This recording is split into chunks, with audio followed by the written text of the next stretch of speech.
dialirin ke nafas perut, simpen semuanya, niatin nyimpen semuanya.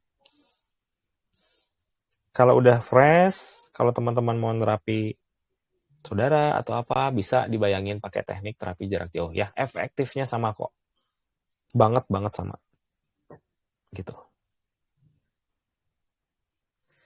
Oke, santai ya. Yang penting nafas perut dulu ya. Jangan buru-buru pengen nanya atau apa gitu. Sayang. Sengaja ini latihannya 30 menit karena ngasih kesempatan kalau teman-teman mau nanya-nanya ya tentang kasus atau apa gitu. Oke. Saya jelasin dulu sambil teman-teman kalau mau nanya boleh ya. Sebentar ya. Menurut sekalian, latihan hari ini amazing ini super sangat simple ya. Kalau dari gerakan mah udah pasti refleks gitu ya. Nah, fungsinya adalah sebetulnya saya ngejar ke ngebersihin yang tadi gitu ya. Cuman kenapa Kang ngebersihin? Apakah ada kasus akhir-akhir ini? Enggak juga sih. Kenapa saya ulang? Karena khawatirnya teman-teman ada yang lupa dalam konteks pasien udah mulai banyak, sering nanganin kasus, tapi males habis terapi, nggak latihan dulu, nggak dibuang dulu, nggak di ini gitu ya.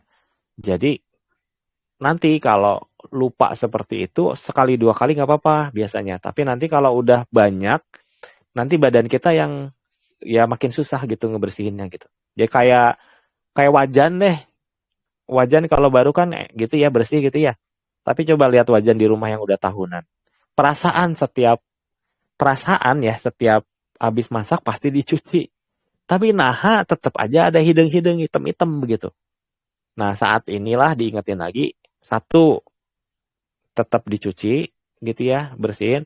Kedua, kadang-kadang harus ada event-event di mana itu mungkin harus digerinda, diamplas segala macem sampai dia minimal kilaunya kelihatan lagi gitu ya. Energi kitanya, karakternya bisa tumbuh lagi. Karena kalau energi-energi yang nggak bagus, nutup begitu, nanti karakter kita kurang berkembang sih energinya.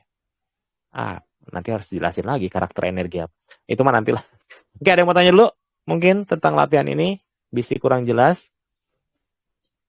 Atau tentang apapun bebas. Kita punya sekitar 18 menit sengaja. Biasanya cuma punya 10 menit.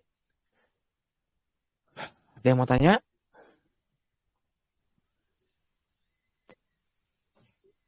Belum?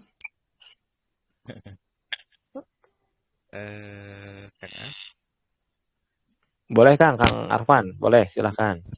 ini saya hari ini kok nggak tahu kenapa tadi habis sholat isya itu rasanya tuh lemes banget. Ini saya tadi juga nggak latihan, maksudnya saya cuman ikuti instruksinya Kang As aja gitu ya. Ikuti karena memang nggak tahu kenapa itu saya lemes banget nih dari pas tadi setelah sholat isya atau mau sholat isya itu saya badan itu lemes banget, saya nggak tahu kenapa. Apakah itu juga dapat efek membersihkan badan diri saya sendiri? Yang pertama itu satu. Terus yang kedua, Kang, saya mau nanya nih Kang, bener nih. Jadi apa sih ya yang membedakan latihan ini dengan dukun-dukun atau orang-orang yang apa namanya yang mereka lakukan gitu kan? Perbedaannya di mana? Terus klasifikasi yang lebih detail gitu ya, supaya kita itu bisa lebih ngerti mereka itu sebetulnya apa namanya dukun atau memang seperti kita gitu ya. Terus yang ketiga, ketika kita itu sudah pernah minum air nih dari ya mungkin eh, bisa dibilang paranormal atau segala macam, apakah hal itu juga bisa dinetralisir di dalam tubuh kita? Kalau misalnya bisa, itu bagaimana caranya? Mungkin itu Oke. aja sih Kang. Terima kasih Kang As. Oke. Simple pertanyaannya, saya jawab juga simple-simple aja. Jadi kalau pertanyaan pertama itu, apakah dapat settingan? Dapat. Apakah tadi ngebersihin? Enggak. Karena settingannya bukan saya ngebersihin teman-teman, tapi teman-teman ngebersihin kata dulu ini. Teman-teman yang ngebersihin diri sendiri. Jadi kalau tadi nggak ikutan ya Ini suara siapa ya? Tolong di-mute dulu ya. Jadi kalau teman-teman tadi ikutan latihan, maka efek dari kebersihannya nggak dapat. Jadi gimana Kang? Ya latihan aja dengan teknik yang tadi. Toh settingannya udah dapat, should be harusnya bisa gitu ya dengan mandiri. Kemudian kalau ditanya masalah dukun dan teman-temannya, pertama teman-teman kembali ke KBBI, definisi dari dukun adalah orang yang mengobati. Jadi basically kita semua adalah dukun. Jadi kalau XHI ini adalah perkumpulan dukun online yang latihan via Telegram. Jadi nggak usah khawatir disebut dukun dan kita jangan sampai mengikuti dikotomi istilah gitu ya. Santai aja gitu bahwa ada banyak sekali orang-orang yang mungkin caranya beda dengan kita, niatnya sama, benar atau salah itu kan kita juga benar atau salah itu kan lebih ke luasnya wawasan ya. Kadang-kadang si A ini kita bilang salah tapi hatinya kan kita nggak tahu ya. Ada orang pasang kemenyan misalkan ada orang kesurupan atau apa, terus ada orang inisiatif pasang kemenyan diputerin gitu ya. Kita nggak tahu pasang kemenyan itu apa, siapa tahu memang untuk mengharumkan ruangan karena mungkin di ruangan itu banyak yang bau kelek misalkan gitu ya, daripada pasiennya pingsan lebih baik diwangiin, bisa jadi kan gitu ya. Jadi pertama masalah sebutan menurut saya sih kita menghindari apa ya terkotak-kotak gitu ya. Kita lihat aja prosesnya kayak gimana, apakah ada syarat-syarat yang sekiranya tidak sesuai dengan syariah gitu ya. Tapi ingat syariah juga kan perspektif juga. Misalkan contoh menurut agama A ya itu nggak apa-apa, tapi menurut agama B itu nggak boleh. Nah di situ juga ada kebijaksanaan yang harus kita ini gitu ya. Kita jangan kekeh kita paling benar sampai nyalahin orang lain. Bisa jadi ada dua orang yang benar dengan cara yang berbeda gitu ya. Kira-kira gitu ya. Saya mau ngomong seperti itu. Nah, jadi lihat aja di prosesnya. Contoh misalkan, kalau misalkan ada yang kena guna-guna gitu ya. Anggaplah kena guna-guna ya. Kita tahu. Anggap ya, kita kan nggak tahu ya. Ini kasus non medis. Misalkan syaratnya, oh berarti kamu harus misalkan uh, nyiapin sesajen terus nanti kamu sembelih tanam kepalanya misalkan gitu. Nah, kalau yang biasa seperti itu ya kemungkinan besar ada yang harus diwaspadai, dikasih stabilo gitu ya. Tapi kalau masih wajar-wajar aja gitu ya, ya itulah gitu ya. Jadi emang harus lihat kasus per kasus. Jadi bagaimana para dukun berarti saya nggak tahu gitu ya, karena saya tidak mengalami latihan itu. Apakah bertapa puasa itu tidak boleh? Saya juga nggak tahu. Karena saya misalkan ada yang puasa 40 hari 40 malam gitu ya. Ya saya nggak tahu kan gitu ya itu niatnya seperti apa, gimana kan bisa jadi itu ada alasannya yang saya nggak tahu gitu ya. Jadi intinya mah hati-hati ngecap sih kata saya dan jangan jangan jangan terjebak di hal-hal yang trivial seperti itu menurut saya. Jadi kita lebih lebih bijak lah di masyarakat. Itu sih menurut saya. Ya kalau kurang jelas nanti di grup tanyain lagi ya. Nanti saya mungkin bisa jelasin khusus pakai podcast tersendiri gitu ya. Itu ya tadi dua pertanyaan ya, dapat atau enggak, terus kita bedanya dengan dukun apa gitu ya. Mungkin bedanya ya ya kita mah latihannya via Telegram. Nggak tahu kalau dukun-dukun pakai Telegram atau enggak gitu ya, kira-kira gitu ya. Ada pertanyaan mungkin Kang Pak Nur, Kang Atep ini pada speaking. Boleh? Assalamualaikum Kang. Waalaikumsalam. Atep Kang. Ya, siap. Konfirmasi yang tadi yang terakhir itu kan ada yang energi yang dibuang ya. Ya, di ground. Kalau yang saya rasakan itu kan ibaratnya kita latihan udah disimpan ada radiasi gitu ya. Radiasi Iya, terlebih. Terus emang kita niatkan untuk di ground gitu ya. iya. Oh, Soalnya oke. kerasa beda waktu yang sebelum yang seperti tadi sering panas-panas di sekitaran teh. Nah yang sekarang mah jadi adem gitu sih Iya. Analogi testimoninya. gampangnya kayak nyebor WC, Kang. Misalkan kita habis BAB nih, disebor nggak disebor kan? Pakai air apa? Pakai air bersih kan? Sayang nggak sama air bersih yang buat nyebor? Oh Kang, saya itu air bersihnya hasil nimba, saya mah mau nyebor kan? Nggak kan ya? Jadi kita latihan segala macam. Tadi emang energi kita ada yang dipakai buat apa yang ngebawa si sisa-sisanya gitu.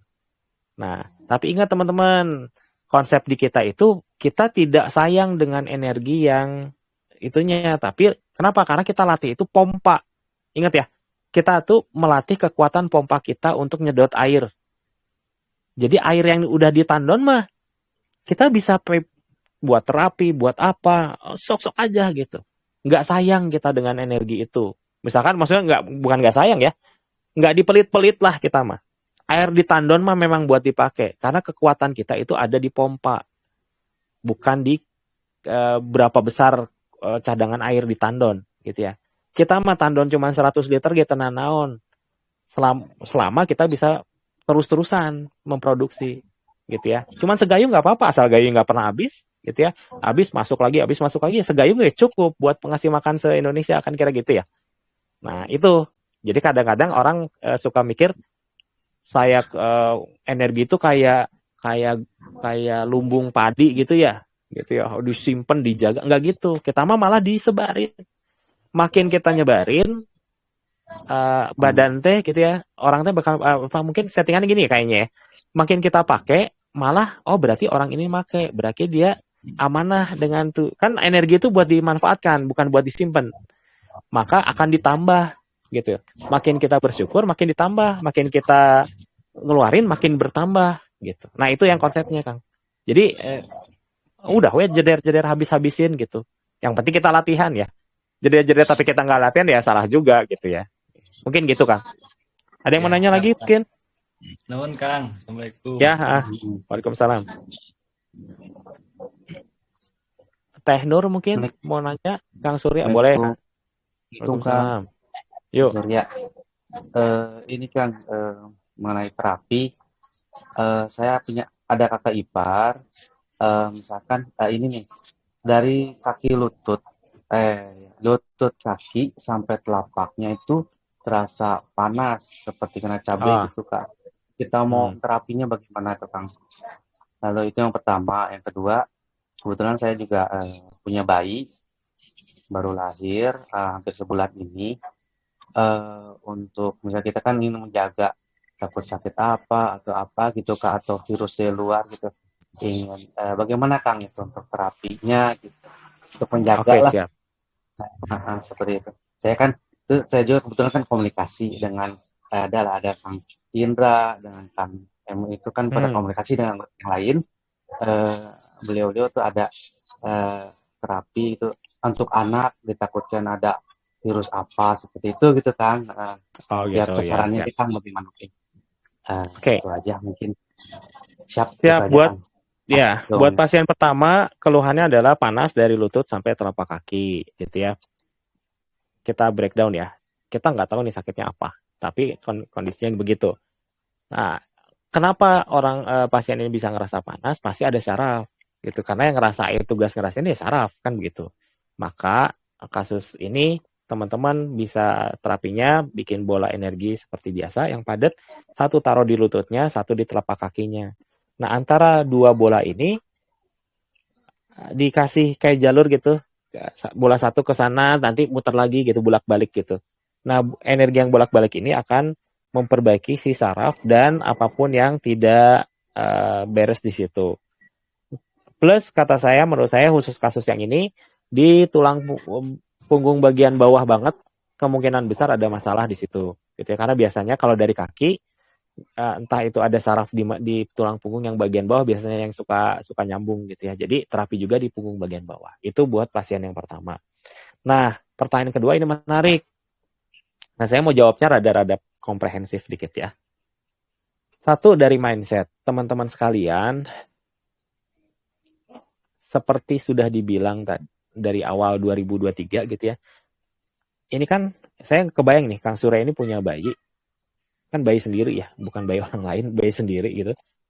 Terapi ke bayi sendiri itu secara psikologis kitanya juga ada kepemilikan ya, kemelekatan. Jadi memang tantangan tersendiri kalau nerapi ke orang-orang terdekat biasanya.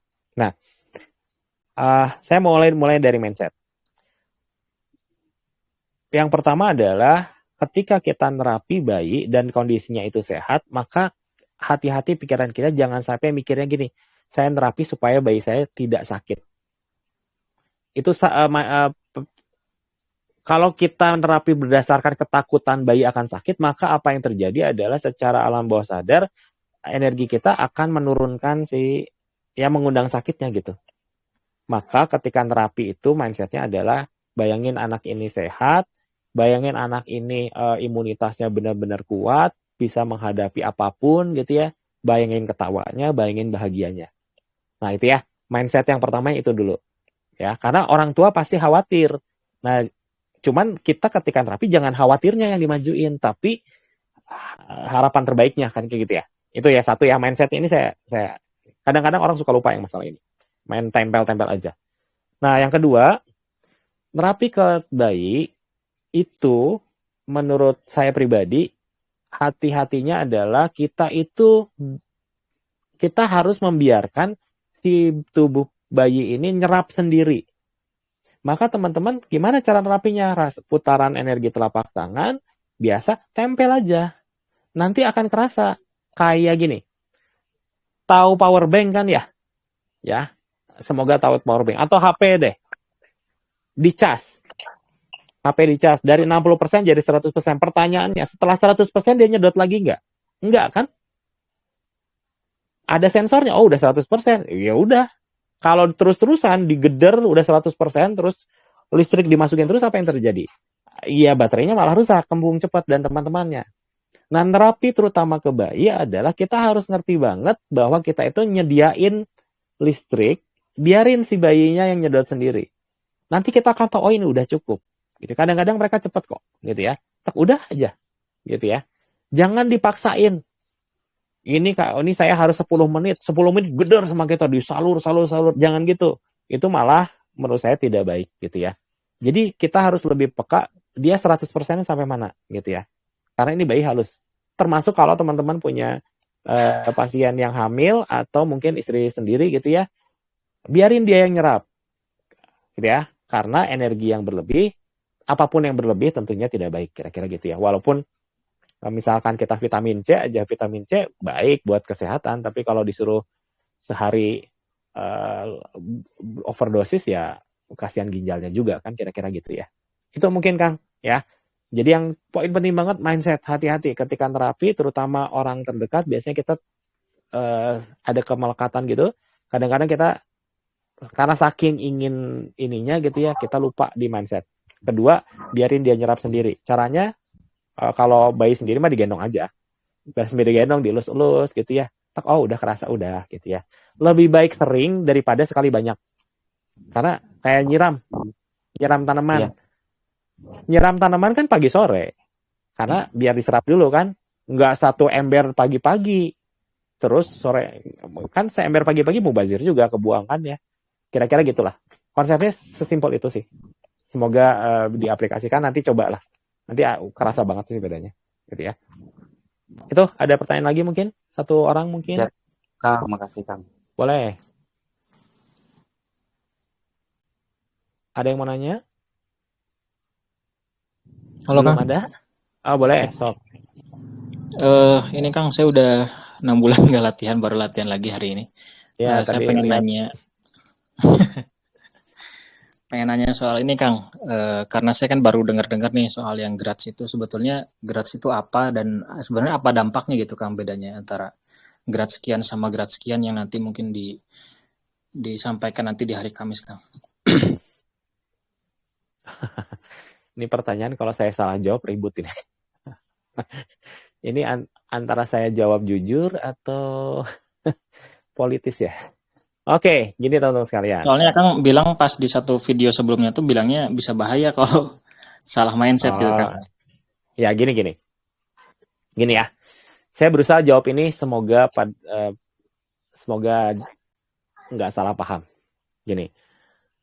Kalau kita ngobrol metafisika, energi yang di luar gitu ya, Sebetulnya tingkatan ini adalah warisan dari dulu zaman Hikmatul Iman gitu ya. Jadi pada zaman Hikmatul Iman itu kita kan membedakan antara metafisik dan tenaga dalam. Tenaga dalam olah nafas, metafisik itu basically ditransfer, diperkuat. Jadi yang misalkan saya pelatih nih, oke saya udah ngumpulin energi, nanti saya sebarin ke yang latihan. Harapannya dia ya kayak energi nempel gitu ya.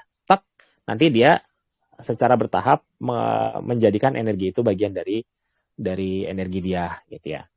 Nah, itu disebut tingkatan. Nah, tingkatan itu namanya tingkatan kan harus ada, ya kalau anak tangga 1, 2, 3 gitu ya. Dulu begitu nih, ini tingkat 1 ya. Nanti dikuatin lagi jadi tingkat 2 ya, gitu ya. Blok gitu. Nah, sampai akhirnya angkanya mentok gitu ya. Jadi heksa, okta, lagra dan teman-teman yang di grup gitu ya. Malah saya udah lupa gitu ya. Nah, tingkatan terakhir itu adalah grads. Nah, siapa yang ngasih nama? Kang Diki, guru saya. Sebelum meninggal tahun kemarin, terakhir itu adalah di 10.000 grads gitu ya. Nah, sayangnya 10.000 grads ini nggak semuanya dapat, hanya beberapa orang aja. Nah, setelah saya diskusi sama para admin dan teman-temannya, maka diputuskan 10.000 ini harus disebarkan secepat mungkin supaya teman-teman makin menguasai. Minimal tahu lah gitu ya. Dapatlah settingannya mah gitu ya. Sehingga nanti banyak orang yang udah 10.000 grad, sehingga harapannya kemanfaatannya lebih luas. Kalau ditanya apa bedanya satu level 1, 2, 3 atau gradnya 1, gradnya 10.000 dan teman-temannya, itu akan bergantung banget sama tiap orang. Kalau orang-orang yang peka, yang mungkin nyemplung udah jalan segala macam, itu kan visualnya kelihatan, powernya kelihatan gitu ya. Misalkan biasanya nembaknya warna merah, tiba-tiba standar tembakan jadi warna putih gitu ya. Merah sama putih beda frekuensi. Putih biasanya lebih powerful gitu ya. Bisa begitu. Kalau yang bisa ini. Tapi secara umum orang itu ada fenomena kayak gini. Di HI zaman dulu ya, saya nggak ngomong sekarang ya. HI zaman dulu, HI-nya juga udah bubar gitu ya. Jadi saya nggak apa-apa lah ngomongin tentang HI zaman dulu. Di HI zaman dulu itu ada orang-orang, murid-murid yang memang ngejarnya transferan metafisiknya itu. Latihannya enggak. Gitu ya. Jadi kalau dulu latihan gabungan gitu, yang latihannya mungkin berapa ratus ya, berapa dulu sampai ratus-ratus ya. Dan nanti begitu ditransfer baru jadi banyak gitu ya. Terus kayaknya kalau di latihan gabungan gak ada transfer tuh malah males-malesan gitu ya. Karena semuanya dulu ada mindset yang ngejar transferan itu. Jadi saya udah sekian nih, saya udah sekian, kamu masih sekian gitu ya. Namanya juga anak muda ya, jadi masih egonya begitu gitu. Nah, saya berani bilang bahwa sebetulnya kemanfaatan dari energi ini kan bergantung tidak hanya dari besaran aja gitu ya. Saya bisa jadi satu kecil, atau misalkan kalau gradsnya 1 grads, si B mungkin bisa 1000 grads, belum tentu saya kalah gitu. Karena sama, misalkan saya punya ketapel, tapi saya jago ketapel. Dia punya meriam, tapi mengangkat pelurunya aja dia nggak bisa, misalkan gitu ya. Boro-boro nembak, masukin ngisinya aja dia nggak ngerti gitu ya. Ngebidiknya dia nggak tepat sasaran, ya pasti kalah walaupun sama yang ketepel kan gitu. Karena ada 3 faktor. 1, besarnya betul, gradsnya berapa, lagranya atau apanya gitu ya, si besarnya pelurunya. Kedua itu adalah powernya berapa gitu ya, itu dari latihan. Dan yang ketiga adalah berapa baik dia membidik gitu ya, itu dari aplikasi. Jadi orang yang bisa jadi 10.000 grads nggak pernah latihan, ketika dapat kasus bingung. Udah mah nggak tahu cara makainya, powernya kurang gitu. Pasti kalah sama yang 1 grads, tapi dia serang aplikasi karena dia tahu, kalau gini begini, kalau gini dulu saya pernah tapi nggak berhasil, yang berhasilnya begini. Kalau begini saya harus pakai tahan nafas, harus yang gitu-gitunya yang jadi nanti penting gitu ya. Nah itu. Jadi kalau zaman dulu HI, menurut saya sih, tanya apa bedanya 1000 grads dengan 1 grads? Nggak ada bedanya. Dan murid-murid rata-rata nggak bisa ngebedain, nggak bisa ngerasain bedanya apa, kan gitu. Dan sama-sama aja, cuman beda beda kebanggaan doang gitu. Saya sudah ditransfer pada minggu ini, kalian belum. Gitu. Zaman-zaman dulu ada yang seperti itu. Nah, saya nggak pengen itu ada di kita, karena Kita tuh memang harus berlomba-lomba dalam berlatih, berlomba-lomba, tapi ya dalam kemanfaatannya. Teman-teman, Kang, saya udah nggak latihan, tapi pasien saya 100 setiap bulan gitu ya. Wah, itu kan luar biasa gitu ya. Berlomba-lomba dalam kemanfaatan gitu ya. Bukan dalam baju paling bagus, seragam paling rapi gitu ya, jurus paling hafal, kan enggak gitu ya. Kemanfaatannya pada intinya mah gitu. Terus nyambung sedikit, bahayanya adalah begini. Teman-teman sekalian, kalau teman-teman itu latihan aja, nggak usah ngobrol tentang GRATS lah. Teman-teman ikutan latihan di sini. Anggaplah 4 kali, 5 kali, 2 minggu lah latihan. Kalau teman-teman udah ngerti atur nafas, ketika atur nafasnya fokus, itu energi kita itu udah memadat. Nah, energi ini akan bergerak sesuai dengan perintah dari otak. Kita mikirnya A, dia jadi A. Kita mikirnya B, jadi B. Kalau mindset kita itu tidak diatur, maka kita jadi kayak bola liar gitu ya. Contohnya gini, ya. Ketika kita berpikir, misalkan ada kasus kita lagi sedih, misalkan ada sesuatu yang bisa kita sedih gitu ya. Terus kita memilih untuk bersedih. Apa yang terjadi? Energi kita kan sebetulnya turun ke level sedih. Maka akan diperkuat berkali-kali lipat. Apa yang terjadi? Kita mikirin sedih, kita narikin sedih aja terus. Gitu. Kalau kita lagi sedih, maka kita harus berpikir positif, hadirkan kebahagiaan, sehingga nanti energinya bakal narik kebahagiaan. Kan sebetulnya kayak gitu ya. Pada dasarnya kayak gitu. Kalau law of attraction, kalau teman-teman ikutin law of mirip-mirip kayak gitulah gitu. Sehingga harus hati-hati. Jangan sampai orang yang sudah punya energi lebih, mindsetnya tidak diatur. Kita tidak aware itu apa bahasa Indonesia? Tidak sadar, bukan sadar ya. Tidak menyadari lah si mindset kita seperti apa. Saya khawatirnya adalah orang-orang yang memang sudah kuat energinya ini, kenapa sih kehidupannya malah jadi sulit? Karena mungkin mindsetnya sulit dan didorong sama energi yang gede itu. Kita kan harus jadi orang yang mindsetnya baik dan didorong dengan energi itu sehingga kebaikannya berlipat ganda. Harapannya begitu. Disitulah saya bilang itu bahaya. Kita punya gede banget energinya, udah berlipat dari orang biasa, tetapi kita makainya nggak sadar kira-kira gitu. Nah, mungkin itu Kang maksud saya gitu ya dari itu. Semoga kebayang ya. Oke, mungkin sama Puna. Saya nanya Kang, ini terkait dengan boleh.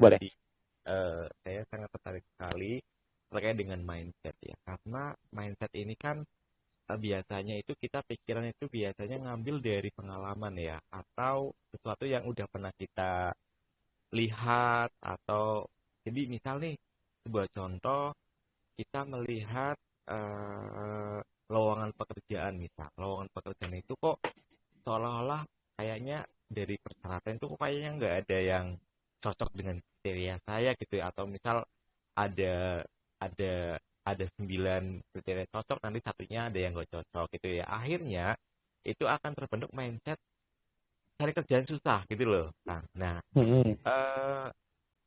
atau mungkin kita pernah punya pengalaman yang memang gitu ya sudah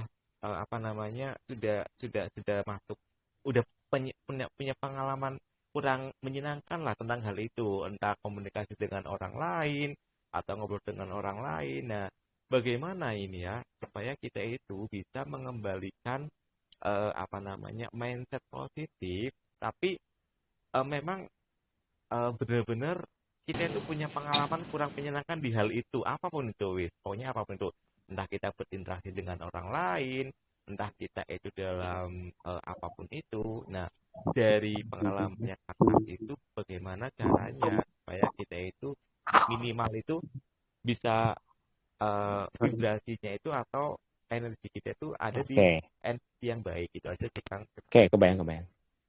Oke, Kang Surya tadi bayinya udah disettingin sedikit ya, tinggal terusin aja sedikit intermezzo soalnya keluar. Oke, pertanyaan Kang Arfan. Teman-teman sekalian dengar gini ya, ini saya kasih contoh dari yang paling gampang dulu, semoga teman-teman paling gampang dimengerti ya, bukan paling gampang. Sekarang gini, tahu Akmil kan ya, misalkan teman-teman mau masuk seleksi calon tentara, gitu ya. Pertanyaannya, ketika orang yang mau masuk seleksi itu, dia udah tentara atau belum? Belum kan ya? Kan dia baru mau ikut seleksi, berarti dia belum tentara. Dia tahu sekarang, waduh kaget saya. Nah, sekarang seleksi masuk tentara tuh simple kan? Persyaratannya jelas. Pull up gitu ya, harus bisa 25, lari harus di bawah 2,4 harus di bawah 10 menit gitu ya. Kriterianya jelas. Dia belum jadi tentara, dia tahu seleksinya begitu, apa yang dia lakukan? Dia berlatih dulu, kan gitu ya. Mengejar kriteria itu, kan gitu ya. Padahal dia belum tentara loh. Jadi ini sekarang saya ini kalimat pentingnya gini. Ya, ini khusus buat teman-teman, saya kasih tahu nih kalimat pentingnya. Be before become. Kita harus punya sikapnya dulu, baru menjadi seperti itu. Kalau kita mau jadi dokter, kita harus teliti. Emang harus membentuk ketelitian dulu, baru nanti kita akan jadi dokter. Nggak mungkin kita tuh ceroboh segala macam. Nanti apa yang terjadi? Orang yang ceroboh jarang bisa masuk ke jadi dokter. Kenapa? Karena sikapnya dia nggak punya, kan gitu ya. Orang-orang yang nggak disiplin segala macam ya boro-boro jadi tentara gitu ya. Karena sikap pertama yang itu ya harus disiplin dulu, harus fisik bagus dulu segala macam, dan itu diusahakan gitu ya. Barulah kita punya peluang untuk jadi tentara. Misalkan saya misalkan orangnya tidak tepat waktu gitu ya. Orang tidak tepat waktu terus nyantai, udahlah kita ikutan itu tentara, latihan enggak segala macam, enggak tepat waktu, datangnya telat 1 jam gitu. Apakah saya akan jadi tentara? Jelas tidak. Karena saya tidak punya mentalitas itu. Gitu ya. Jadi sebelum kita menjadi sesuatu, mentalitasnya dulu, sikapnya dulu kita ambil. Maka kita punya peluang yang besar untuk jadi itu. Nah sekarang kita tarik ke kasusnya. Kriteria kerjaan A, B, C. Dari 9 cuman 7 gitu ya. Terus kita kadang-kadang sudah kecil hati dulu. Ingat, dalam konteks seperti itu, chance ya, gitu ya. Gini,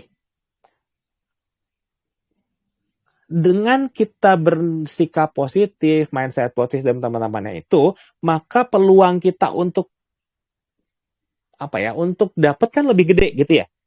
Jangan berpikir maksudnya gini ya. Jangan sampai kita membatasi kemampuan kita dengan cara mengecilkan diri sendiri. Berpikir positif, mindset yang benar. Nanti akhirnya nggak keterima atau apa mah ya biarin aja. Tapi jangan pesimis duluan. Kalau kita pesimis duluan, mindset udah begitu, energinya udah beda, ngomong sama orang di interview juga udah pasti beda gitu. Apa yang terjadi? Ya peluang kita makin kecil gitu. Gimana kita bisa mempengaruhi para interviewer kalau energi kita levelnya kecil? Kenapa bisa kecil? Karena dari awal kita nggak percaya diri. Biarin aja dari 9 cuma 7, tapi kita percaya diri kan gitu. Bisa jadi dia masuknya dari sisi yang lain kan kira-kira gitu ya. Dia bisa mungkin interviewnya bisa melihat yang kita punya orang lain nggak punya kan gitu ya. Nah kira-kira gitu ya. Jadi misalkan semoga kebayang ya. Bukan bedakan ya. Jangan mengecilkan diri sendiri lah kira-kira gitu ya. Jadi ya positif mah wajib gitu ya. Mau seburuk apapun kondisi, kita kan tetap harus berpikir positif. Contoh mah kan banyak ya. Contoh Rasul misalkan. Perang berapa kali sih perang Rasul perang terus tentaranya lebih hebat, jumlahnya lebih lengkap peralatannya. Coba hitung berapa kali. Kan sedikit. Banyaknya apa coba? Banyaknya adalah udah tentaranya lebih sedikit gitu ya, peralatannya ya segitu-gitunya, lawan yang lebih besar. Apa yang terjadi adalah apakah mundur? Enggak kan? Tapi dengan mentalitas semangat yang powerful itu dia bisa nutup kekurangan gitu loh. Bayangin kalau zaman dulu Rasul itu orangnya pesimis. Udahlah wahai umatku, di sana ada 10.000, kita cuma 1.000, ya udah kita pulang aja. Biarkan saja, kan nggak begitu ya. daya juangnya nggak seperti itu, mentalisnya gitu. Disambut malah kan kalau lagi, ini saya bukan mengendorse perang ya, tapi berkacanya seperti itu kan gitu. Kalau dulu bilang, dah saya mah nggak bisa baca tulis, misalkan gitu ya, anggaplah versi yang Rasul nggak bisa baca tulis gitu. Ya ngapain gitu ya, udah nggak usah aja lah gitu. Kan nggak begitu. Mentalitas itu yang harus kita punya. Cenah, orang tuh muslim, cenahnya namun muslimnya. Kan contohnya banyak banget. Kita adalah orang, mungkin kalau teman-teman yang muslim kan besarnya dengan contoh-contoh yang seperti itu gitu ya. Berarti harusnya kita udah tahu dong mentalitas seperti apa yang diharapkan dari seorang muslim kan gitu ya. Apakah kita orang yang ada tantangan mengkerut? Enggak, ada tantangan itu kesempatan. Kan gitu ya. Toh tadi innalillahi wa inna ilaihi rajiun. Kita selalu bilang begitu. Pada akhirnya mah hasil mah bukan urusan kita. Jangan sampai kita ngambil, ini jadi kayak saya sholat Jumat. Terus jadi khotib ini. Ya, jadi jangan sampai kita ngambil prerogatifnya bagian hasil gitu. Kita mah udah usaha maksimal udah. Dan memiliki sikap mental positif plus energi yang powerful ini digunakan juga gitu ya untuk mendukung adalah bagian dari usaha ikhtiar maksimal kan gitu. Harapannya dari kita kan cuma ikhtiar.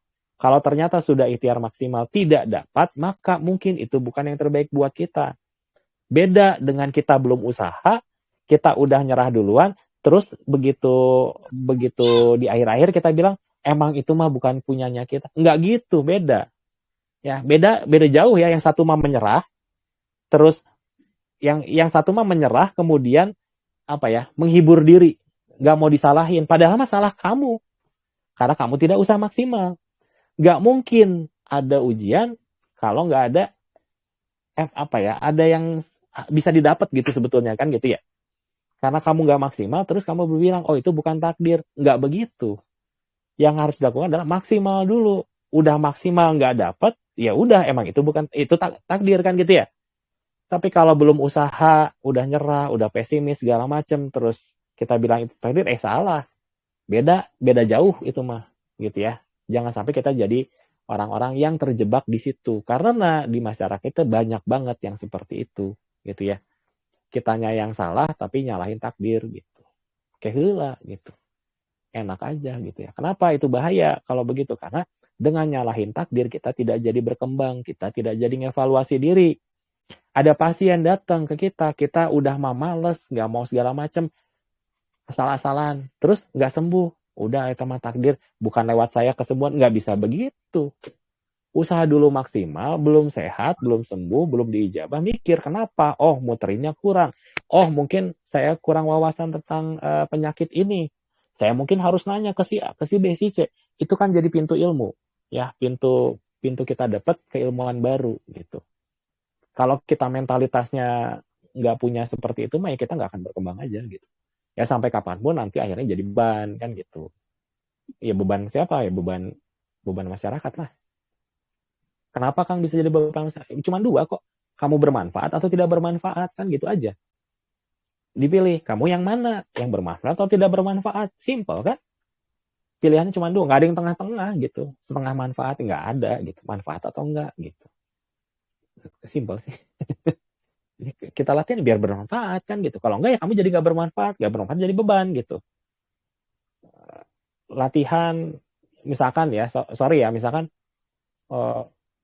udah tahu sebetulnya dengan terapi ini bisa gitu ya buat bantu segala macam. Terus kitanya nggak latihan, akhirnya jadi apa? Jadi minta terapi kan gitu ya. Saya nggak nyalahin minta terapi itu bagus dalam konteks ini menjadi kesempatan latihan buat yang lain. Tapi kalau kita jadi bergantung sama orang lain tanpa kita ngupgrade diri sendiri, kita tahu nih, oh ternyata di terapi di grup efeknya dahsyat, it works gitu. Tapi kita nggak bisa keluar dari ketidakpercayaan diri kita kadang-kadang gitu ya. Terus jadi bergantung, jangan gitu. Bisa, kita nggak keberatan buat terapi karena terapi juga pasti balik positifnya ke yang terapi gitu ya. Kita nggak keberatan, tapi jangan gitu dong. Kenapa? Karena kita itu saling berteman. Saya sebagai teman akan mengingatkan kalau begitu terus-terusan teman-teman nggak berkembang gitu. Suatu saat nggak bisa, teman-teman bakal nyesel gitu. Itu sih sebetulnya ya. Ya kalau ditarik ke terakhir aja ya. Saya terus terang senang banget ada yang minta terapi. Tapi jangan sampai teman-teman tergantung tanpa berusaha untuk bisa meningkatkan kapasitas diri. Kita mah pengen semuanya bisa. Karena kita pengen bermanfaat kan gitu ya. Jangan sampai kita malah ikutan malah jadi mindset kita udahlah ada ini ngandelin kan. Nanti suatu saat tiba-tiba diuji gitu ya. Ya gimana kan gitu ya. Nggak siap gitu. Itu aja lah jadi kemana-mana set. Gitu ya Kang ya. Semoga kebayang intinya be before become. Jangan mengecilkan diri sendiri. Mindset kita itu powerful. Orang lain banyak yang nggak nyadar. Tapi kita jangan, yang kadang-kadang banyak sekali orang yang mengecilkan arti diri sendiri. Sebelum bertempur, sebelum berusaha, sudah nggak pede duluan. Semua pikiran gini ya, sebetulnya perlu pembiasaan aja sih. Memang kerja kerasnya ngebiasain ya, melihat hal yang benar-benar sulit jadi peluang gitu. Ya itu memang sulit awalnya, tapi kesananya itulah yang ngebedain kita dibandingkan orang lain. Orang lain masih bergumul di kesulitan, kita mah sudah melihatnya peluang gitu. Setiap kesulitan pasti ada peluang, nggak mungkin kesulit. Kalau di surat, saya lupa suratnya, kan gitu ya. Kesulitan itu diapit oleh dua kemudahan gitu sebetulnya. Tinggal disambut aja. Sulit artinya pasti ada sesuatu kan gitu ya. Ada kan orang-orang gitu ya. Dan kalau teman-teman lihat, mereka pasti teman-teman bisa beda. Oh ini orangnya keren gitu ya. Oke mungkin itu dulu deh ya. Sorry kebanyakan. Nanti mungkin kalau suka dengan Kang As versi Ustadz gitu ya. Jelasin panjang lebar jeung ngacoblak kiri kanan gitu ya. Kita buat sesi tablik akbar kali ya. Oke. Nuhun pisan kalau ada apa-apa di grup. Terima kasih sudah stay tune tadi latihan. Silakan dilatih. Jangan lupa Kamis depan masih ada penguatan. Kamis depannya lagi masih ada penguatan selama Januari. Saya benar-benar berharap bantuan teman-teman untuk sosialisasi sehingga lepas dari Januari udah kita fokus di aplikasi dan aplikasi. Nuhun, terima kasih. Assalamualaikum warahmatullahi wabarakatuh. Waalaikumsalam. Selamat sore ya. Betul, Kang. Betul, Yo, nuhun. sama-sama.